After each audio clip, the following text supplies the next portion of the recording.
की आमची कुर्बानी आता ईद जी येता आमची 22 तारखेर आमची ईद आसा, तर ह्या ईदाक आमी कुर्बानी करता. तर कुर्बानी करपा खातीर आता सध्या आमकां या तर बोकड्याची करूंक पडटा या तर बैलाची करूंक पडटा. तितून डिफरन्सीस हे आसता की बोकडो आसा तो एका मनशाक एक बोकडो आसता आणि बैल जो आसता तो 7 मनशांक एक बैल आसता. त्या खातीर चडशे लोक थोडे जे आसा बैलाक वता.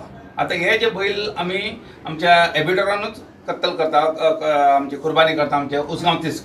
आणि एवरी इयर एक्चुअली प्रॉब्लम अशी जाल्ली आसा की एवरी इयर आमचे टोटल गोंयचे जे लोक आसा पळय तांकां आमकां येवंक पडटा हे सगळे करपा खातीर. But it is government duty की बाबा कशेंय करून तेंचेर आमची ईदाक जे आसा ते आमकां सगळे अरेंजमेंट करून दिवपाचे. ही वर्साच्या बळीची सदांच जे ते करता ते करूंकूच जाय, सरकाराकूय खबर आहा. आनी ते लिगल जे कितें करूंक सोदता ते लिगली करूंक सोदता. गेल्या वर्सा आमी तांकां सेक्शन 144 घालून मुख्यमंत्र्यान हें करून सारकें एबेटोराचेरूच करप अशें केल्लें.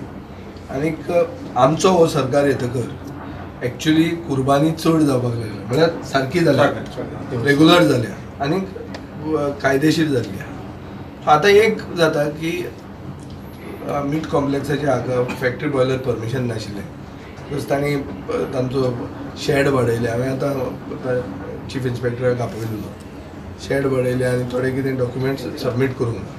In any case, we are going to see to it that they will be given the provisional clearances from the factories and boilers, chief inspector of factories and boilers. जे तांकां जाय ते आमी दितले, फाल्यां मेरेन तांकां मेळटले, प्रोविजनल मेळटले, pending compliance of certain requirements.